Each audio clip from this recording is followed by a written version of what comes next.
नमस्कार, आप सभी दर्शकों का बहुत बहुत स्वागत है आज के हमारे इस वीडियो में।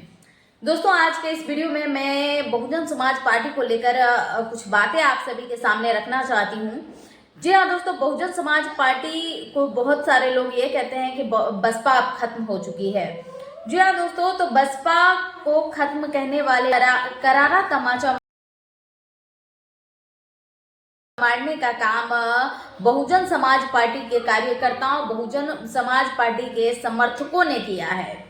किस प्रकार से दोस्तों, आप सभी ने देखा होगा किस प्रकार से मायावती के एक बार कहने पर किस प्रकार बसपा कार्यकर्ताओं का भीड़ इकट्ठा हो गया, किस प्रकार से पूरे प्रदेश में पूरे देश भर में किस प्रकार से विरोध प्रदर्शन किया गया, डॉक्टर बाबा साहब के अपमान करने वालों का किस प्रकार से जूते चप्पल की मालाओं से किस प्रकार से स्वागत किया, ये आप सभी ने देखा होगा। जी हाँ दोस्तों, मैं आप सभी को ये कहना चाहती हूँ कि बहुजन समाज पार्टी के सुप्रीमो बहन कुमारी मायावती के समर्थकों के लिए अगर मायावती सत्ता में है तो भी, अगर मायावती सत्ता में नहीं है तो भी बहन कुमारी मायावती के एक इशारे पर उनके समर्थकों की हुजूम इकट्ठा हो जाती है। जी हाँ दोस्तों, आपने देखा होगा किस प्रकार से ज्ञापन सौंपने के लिए हर जिले के मुख्यालय पर किस प्रकार से बहुजन समाज पार्टी के कार्यकर्ताओं का हुजूम खड़ा हो गया था।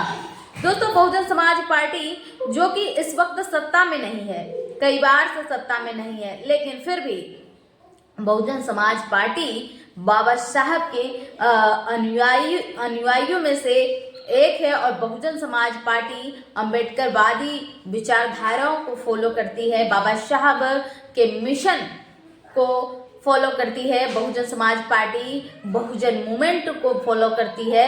बहुजन समाज पार्टी बहुजन मूवमेंट है और बहुजनों के लिए बहुजन समाज पार्टी एकमात्र ऐसी पार्टी है जो बहुजनों की आवाज को बुलंद करती है।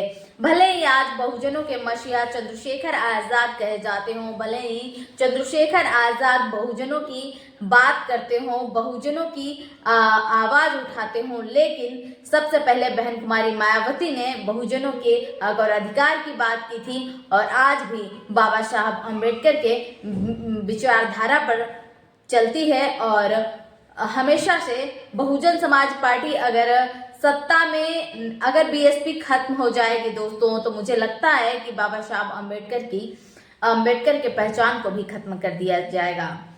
क्योंकि आप सभी ने देखा होगा कि किस प्रकार से लोकसभा चुनाव के दौरान किस प्रकार से भाजपा के कार्यकर्ता, भाजपा नेता ने ये कहा था कि 400 पार अगर आ जाएगा तो भारतीय संविधान को हम बदलने का काम करेंगे।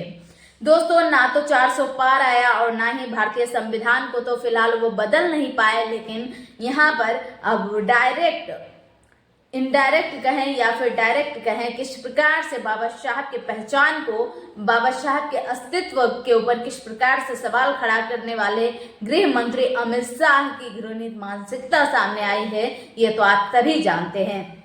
दोस्तों, ये तो जग जाहिर है कि इस प्रकार से अमित शाह कहते हैं अम्बेडकर मानो एक फैशन हो गया है और इतना अगर नाम भगवान का लिए होते तो 7 जन्मों तक स्वर्ग मिल जाता। तो दोस्तों, अमित शाह शायद ये नहीं जानते हैं कि स्वर्ग के लिए मरना जरूरी है, लेकिन जीते जी कोई स्वर्ग का एहसास कराया है तो वो है डॉक्टर बाबा साहब भीमराव अम्बेडकर। क्योंकि दोस्तों, मरने से कम नहीं था जब महिलाओं पर जुल्म किया जाता था, महिलाओं को कोई हक और अधिकार नहीं था, ना वो पैसे रखने के हक और अधिकार के लायक थी, ना पढ़ने लिखने के हक और अधिकार के लायक थे, ना महिलाओं को पढ़ने लिखने का अधिकार था, ना उन्हें संपत्ति रखने का अधिकार था। एकमात्र बाबा साहब भीमराव अम्बेडकर ही थे जो महिलाओं के हक और अधिकार के लिए लड़े। दोस्तों, जब बाबा साहब भीमराव अम्बेडकर ने महिलाओं के लिए, शिक्षा के लिए इतना संघर्ष किया, लेकिन फिर भी आज बाबा साहब भीमराव अम्बेडकर के अस्तित्व के ऊपर सवाल खड़ा किया जाता है। ये कहा जाता है अम्बेडकर मानो एक फैशन हो गया है। जी हाँ दोस्तों, शायद अमित शाह अम्बेडकर कि वो अपमान कर रहे हैं, आज उन्हीं बाबा साहब अम्बेडकर की वजह से वो संवैधानिक पद पर बैठे हुए हैं। फिलहाल दोस्तों आप देखिए क्या कुछ कहते हुए नजर आ रहे हैं बहुजन समाज पार्टी के नेशनल कोऑर्डिनेटर आकाश आनंद। गृह मंत्री जी ने संसद में बाबा साहब जी के लिए जो टिप्पणी करी, हमारे समाज के करोड़ों लोगों को, हमारी बहुजन समाज पार्टी को, हमारे समाज के लोगों को जो ठेस पहुंची है, प्रेसिडेंट है वो इस पे उसका संज्ञान ले। राहुल गांधी जी हो या प्रियंका गांधी जी हो, अब दोनों ही नीली साड़ी और टी शर्ट पहन के फैशन स्टेटमेंट देने लगे हैं। अगर ये सही में हमारे बाबा साहब के हितैषी होते तो ये उन्हें कभी भी उनके पीए को उनके खिलाफ नहीं खड़ा करते, बाबा साहब को नेता बना ले। पर अब तो बड़ी पार्टियां भी शामिल हो गई इसमें, चाहे वो राहुल गांधी जी हो या प्रियंका गांधी जी हो, अब दोनों ही नीली साड़ी और टी शर्ट पहन के फैशन स्टेटमेंट देने लगे हैं। पहले कॉन्स्टिट्यूशन की किताब लेके घूमते थे, उसके एवज में हमारे समाज को गुमराह किया, अब फैशन स्टेटमेंट दे के हमारे समाज को गुमराह करने की कोशिश कर रहे हैं। अगर ये सही में हमारे बाबा साहब के हितैषी होते तो ये उन्हें कभी भी उनके पीए को उनके खिलाफ नहीं खड़ा करते, उन्हें संसद में अपने आप जिताकर भेजते, परंतु उन्होंने कोई भी ऐसा काम नहीं किया।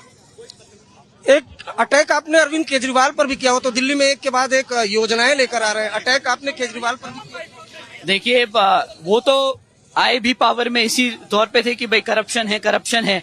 शीला दीक्षित जी तो एसी में रहती हैं, दिल्ली के लोगों का पैसा जो कमाया जा रहा है, जो टैक्स का पैसा है, वो एसीओ में खर्चा जा रहा है। अब उनके खुद की पूरी सरकार जेल से चक्कर काट चुकी है, घोटालों में पकड़ी जा चुकी है। अब उनके पास कोई जवाब तो है नहीं, लोगों के लिए काम करने के लिए उनके पास कोई वो वक्त तो बचा नहीं।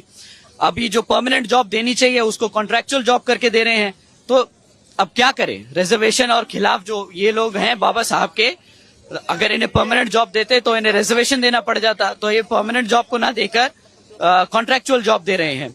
तो ये अब इससे बड़ा और कौन विरोधी हो सकता है बाबा साहब का। आज ये जो प्रोटेस्ट है, अब ये बीएसपी ये लड़ाई कहां तक लेकर जाएगी, कैसे मानेगी? अमित शाह क्या ऐसा करें कि बहुजन समाज पार्टी, आकाश आनंद, मायावती जी माने संतुष्ट हो? देखिए वो अपने शब्द वापस लें इस चीज के लिए जो उन्होंने कहा। हम अमित शाह जी से तो कुछ नहीं कह सकते, गृह मंत्री जी से कुछ नहीं कह सकते, बट जो ये टिप्पणी पास की गई तो जो हमारे प्रेसिडेंट है वो इस पे उसका संज्ञान ले और वो ही सही डिसीजन डिसाइड करे कि ये जो इतनी बड़ी बात उन्होंने कही और इससे हमारे लाखों करोड़ों लोगों को ठेस पहुंची है, उसके लिए सही न्याय क्या होगा होती रही है, उस पर किस प्रकार से बहन कुमारी मायावती ने आवाज उठाया और किस प्रकार से इतने बाबा साहब भीमराव अंबेडकर के ऊपर अपमानित करने वाले अमित शाह के ऊपर सवाल खड़ा करते हुए नजर आए। फिलहाल दोस्तों ये देखना दिलचस्प होगा कि आने वाले समय में क्या अमित शाह इस्तीफा देते हुए नजर आएंगे। आपके इस पर क्या कुछ कहना है हमें कमेंट सेक्शन में जरूर बताएं। मिलेंगे नेक्स्ट वीडियो के साथ, तब तक के लिए इजाजत चाहूंगी। नमस्कार, जय भारत, जय संविधान।